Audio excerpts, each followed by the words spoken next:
Господи, Исусе Христе, Сине Божи, помилуй меня грешного. Браво, браќи и сестри, еве и во овие литобенски задушници се милостивиот Господ наш, Исус Христос,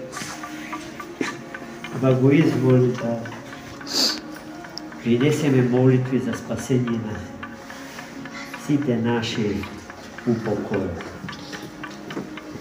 за кои што безсомнежно веруваме и знаеме дека се живи. Но денот на нивната смрт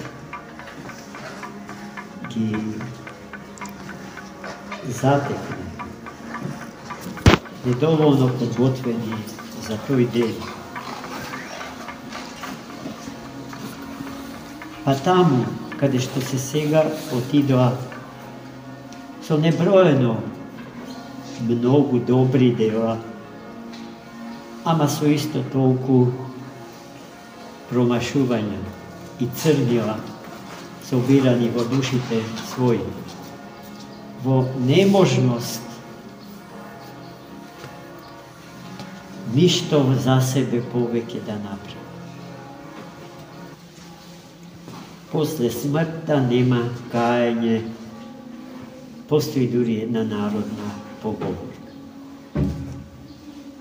И тоа што тие таму не може да го направат, го правиме ние овде, кој што во ништо подобри не сме од нив, може би заскаливо и повеќе скалива полоши од нив. Но и покрај тоа, Господ не собира на ова свето место да испросиме милост Господња кон нив и прошка на неокајаните гревови, направени намерно или ненамерно, свесно или несвесно, волно или неволно. Но нивната судба, сегашна и тамошна, е добра упомена за нас овде. За потребата да живееме со постојано сеќавање на смртта, како што светите подвижници на Светата православна црква не учат, бидејќи подобар воспитувач за нас луѓето од смртта нема. Само оној кој што ја мисли во секој ден од својот живот, не затоа што и се плаши, туку затоа што ги знае последиците од неа, се труди да биде подобар од што е и да се менува себе си, а не другите околу себе си. А нам ни се случува се спротивно. Да ги менуваме сите околу нас, а самите останувајќи во калта, во блатото од својот паднат живот. Затоа овој ден е голем ден, не толку за нашите упокоени, родители, предци, сродници, пријатели, другари, туку и за нас, кои што сме живи и кои што се уште се користиме со можноста, но и со шансата да станеме подобри од што сме. Бог да ни во името на Отца и Сина и Светиот Дух. Амин. Возлюбени во Христа Бога, браќи и сестри, добар дел од беседата прималку кажана би ја повторила и за нашите две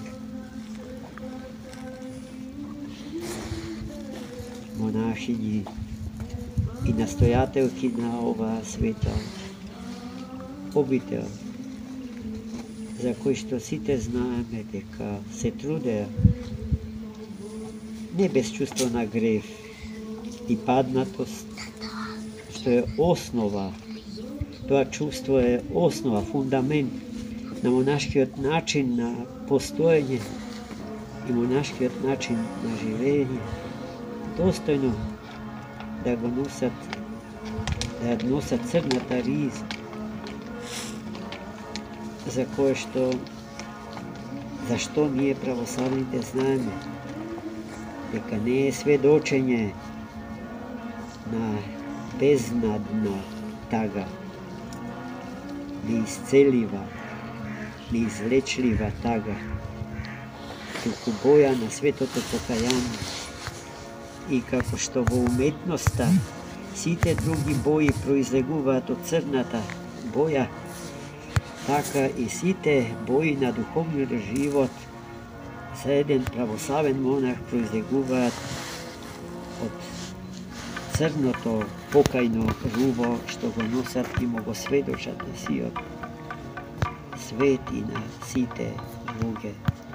Во таа смисла, двете наши игумани остануваат пред нас како пример што треба да се постигне и во нашиот собствен живот.